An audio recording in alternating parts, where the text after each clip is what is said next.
I don't know how many of them are infected, so you need to listen closely. This is life or death. Mid-afternoon is when they come. Their boxy white trucks trolling the neighborhood streets. That familiar ice cream truck jingle piping out from roof-mounted loudspeakers and beckoning the neighborhood kids. If you hear the song, the one everyone knows, plug your ears until you get inside. Once inside, shut your blinds, press yourself small into the darkest corner of your house, and wait until the storm passes. And whatever you do, don't let your children near the truck. I don't know how it started, or if it'll end. I don't think it will. But all that matters is that you follow the rules. It's an incomplete list. I don't know everything, and I don't want to. But I know enough to make a survival guide that might spare others the ruins that torn my family to shreds. So if you want to stay alive, pay attention. Number 1. Plug your ears if you hear the jingle. Make sure your kids do too. If they can hear it, the truck will draw them like a magnet. If that happens, it's already too late. Number 2. If your child steps up to the truck, turn and run. They're as good as gone. There's no use trying to save them. It's a cowardly thing, but save yourself. Number 3. The previous rule holds more importance if you have other family. If you're gone too, they'll come looking, and the truck will be waiting. Number 4. If, by some miracle, you see the truck with time enough to escape, don't look at the driver. Don't try to look at the driver. If you see it, hurry inside and ignore the jingle. Number 5. Finally, if your child is taken but you manage to escape, be prepared. The thing that comes home later that night is not them. Ignore it. It will go away. I learned this the hard way. I guess I sound crazy, and I wish I was. Wish it were all some fucked up fever dream that I could sweat out in a scalding shower and forget. I get it. My words carry no credence. Maybe if I tell you what happened, you'll actually listen. It was a Friday, and it was the end of a perfect summer. The whole world seemed captured in amber. My daughter and my wife were off doing a girls' day, and my son and I were doing a boys' one. The kids were both 8, twins if you're wondering, and still in the phase where hanging out with mom and dad was fun. We were strolling back from the park when a familiar jingle pilled out through the neighborhood. The ice cream man had found his way to our little slice of suburbia. My son Kyle's blue eyes went wide. A little tug of blonde hair shifted over them as he looked at me. He didn't even need to ask. "Sure, bud," I said with a grin. He bounced with excitement, pounding off down the sidewalk as the boxy Mr. White Frosty's ice cream truck turned the corner and trundled up our quiet suburban tract. It crunched to a stop beside my son, maybe 25 feet from me. I watched as Kyle took his place beneath the little awning, his wide eyes scanning the menu. I couldn't see the driver. The window was tinted, but there must have been someone inside because the serving window scraped open. I shouldn't have been able to hear it from where I was, but I could. The awful sound of abused metal screeching on rusted rollers.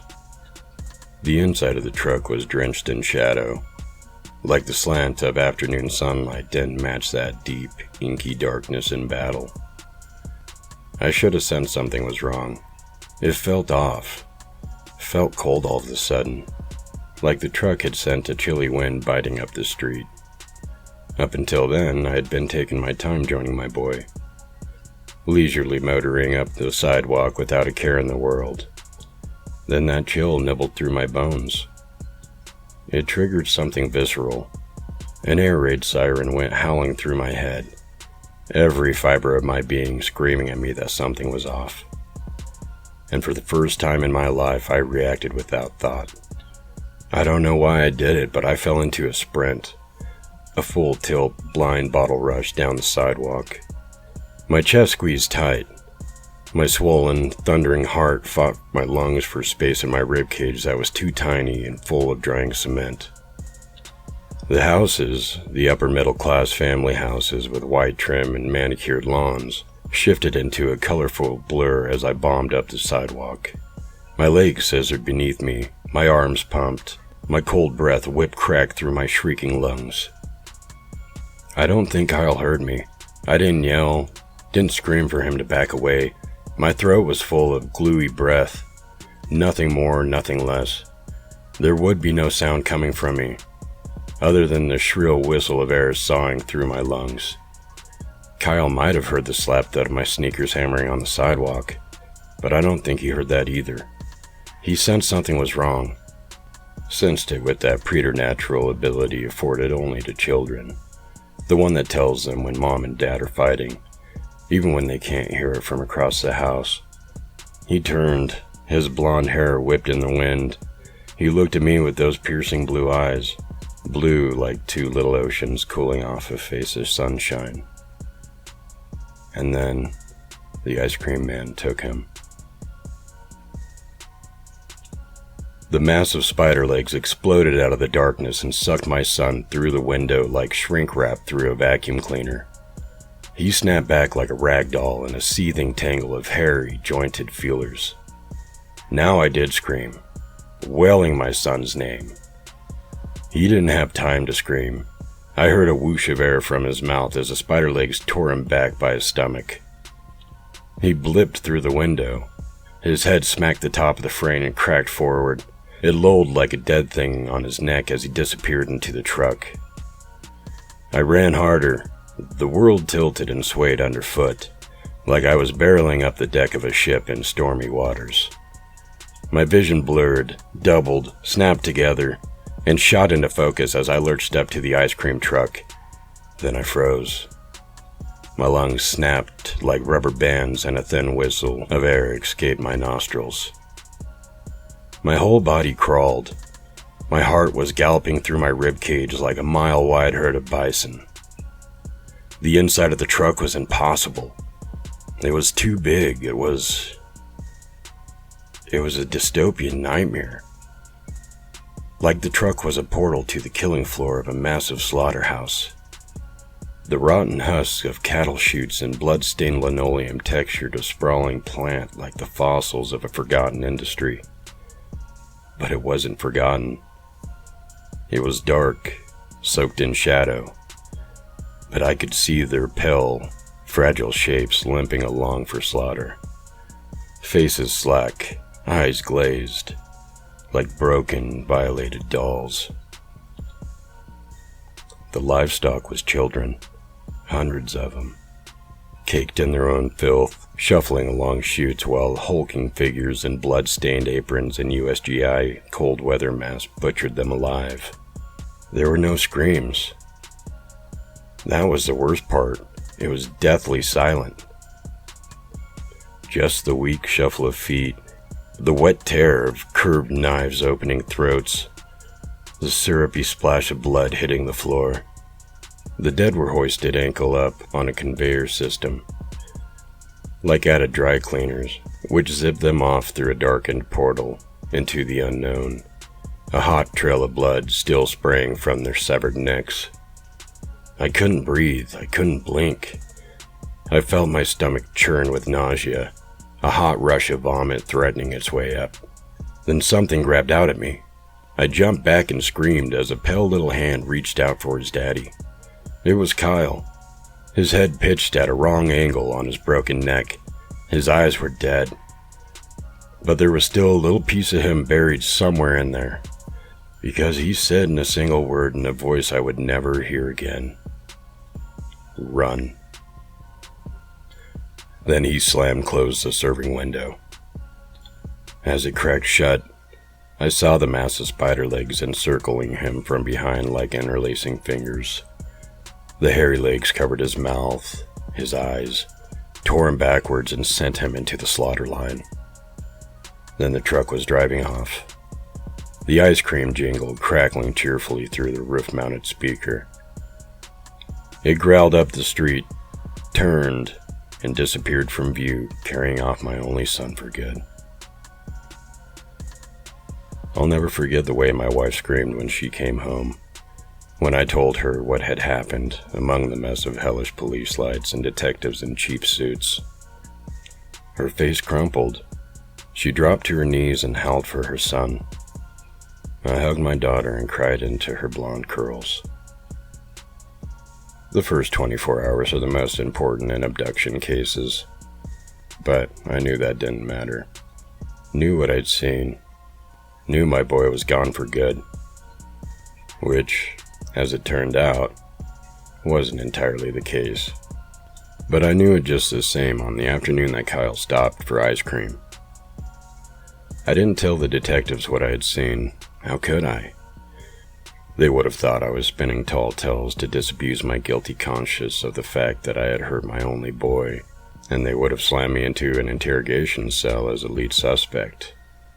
So I lied. Told them a Mr. Frosty's ice cream truck had taken him. They put out a statewide APB.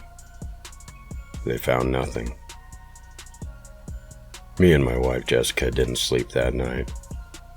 Her face was puffy, eyes red with tears. Maya understood what was happening. Of course she did. Despite being 8, she was smart as hell and quick to catch on. She also knew that Mom and Dad needed to be alone, so she put herself to bed without much fuss. I was numb. My whole body was cold. It was a sick lie giving my wife any hope. I knew deep down, deep in the furthest pits of my stomach, that our son was dead. All those children were dead. Blindly shuffled up a murder chute to those massive things in bloody aprons, with their gore-drenched knives and their horrific USGI cold weather masks. My wife had said something. I looked up at her. What? She blew snot into a tissue and crumpled it up as she said, Kyle's out there. We should be looking for him, trying to find that truck.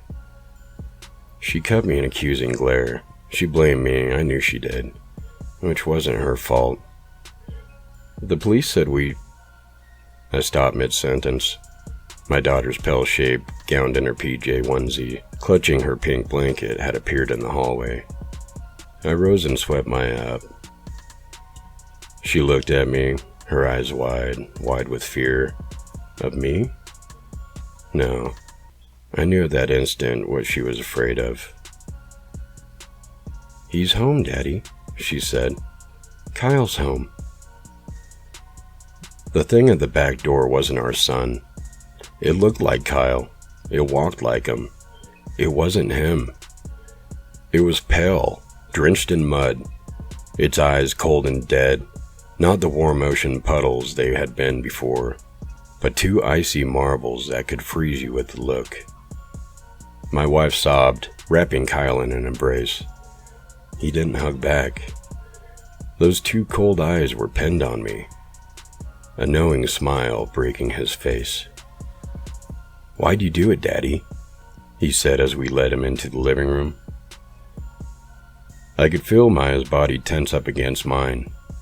Knew something bad was about to happen. What? My wife asked our son. Why'd you try to kill me? Try to kill me? Huh, Daddy? Why? I thought you loved me. Dad, I thought you... His head reared back impossibly far on his neck, and his mouth curved into a dark O. He made a throaty, gurgling sound. His eyes rolled back in their sockets, showing only the whites. Jessica looked at me, eyes wide, then at Kyle. I don't think she realized she had started backing up.